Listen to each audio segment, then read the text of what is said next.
Hi, my name is Harshul. I've done my Masters in Biotechnology from School of Biotechnology, Jawaharlal Nehru University, and I'm currently a PhD scholar first year in AIIMS New Delhi in the Department of Medical Oncology.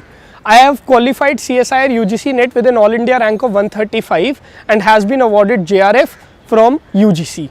My strategy in tackling this exam and in clearing this exam was straight. I was very straightforward. I was very clear with my concepts. I had practiced enough amount of MCQs to before appearing in this exam, which led to my success. If we talk about CSIR UGC NET unit wise, I'll suggest the resources which I used unit wise for preparing for this exam.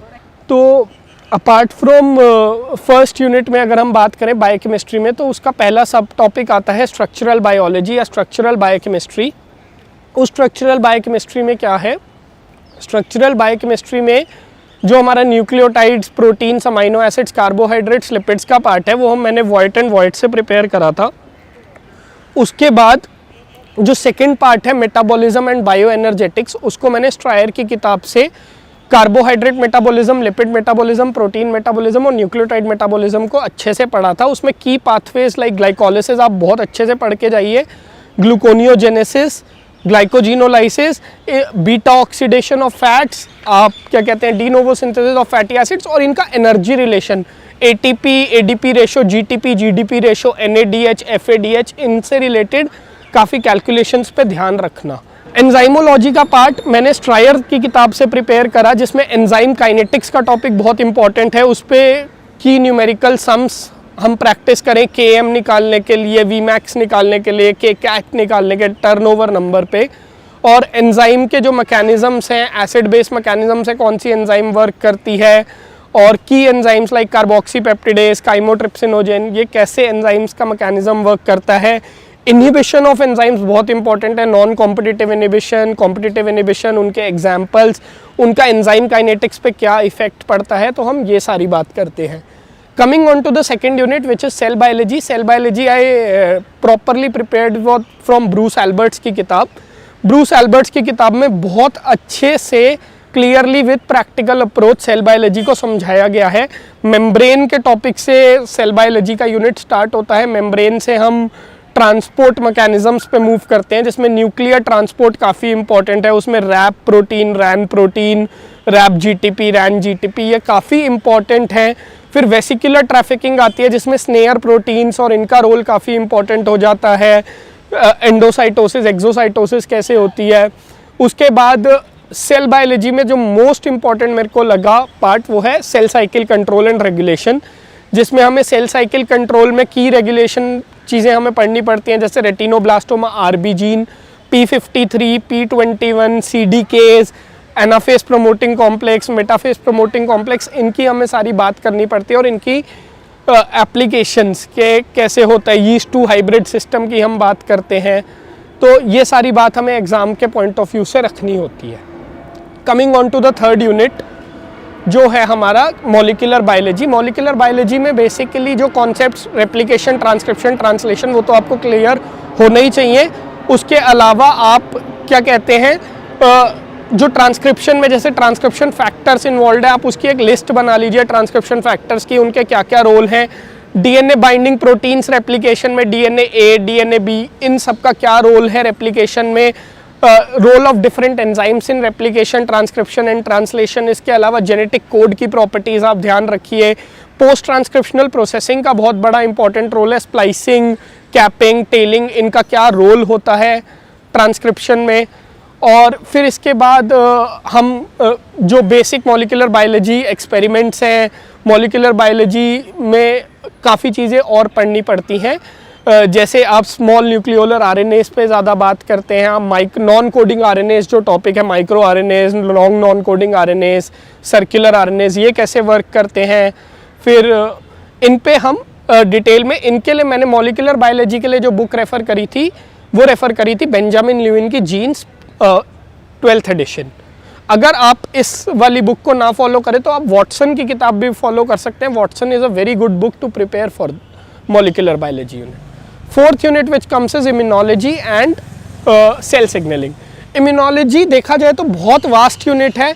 अगर आप पढ़ने जाएंगे तो आप immunology को पूरा मतलब immunology के जो स्टैंडर्ड टेक्स्ट बुक्स हैं लाइक जैनवेज और क्यूबी, इनको पढ़ने जाएंगे तो आप काफ़ी कंफ्यूज हो सकते हैं और एग्ज़ाम पॉइंट ऑफ व्यू से आपका डेविएशन हो सकता है। तो मैंने इम्यूनोलॉजी स्ट्रिक्टली अपने जो मेरे को एमएससी में क्लास में पढ़ाया गया था उसके नोट्स और पाथफाइंडर की किताब से मैंने एक्सटेंसिवली इम्यूनोलॉजी को कवर करा था।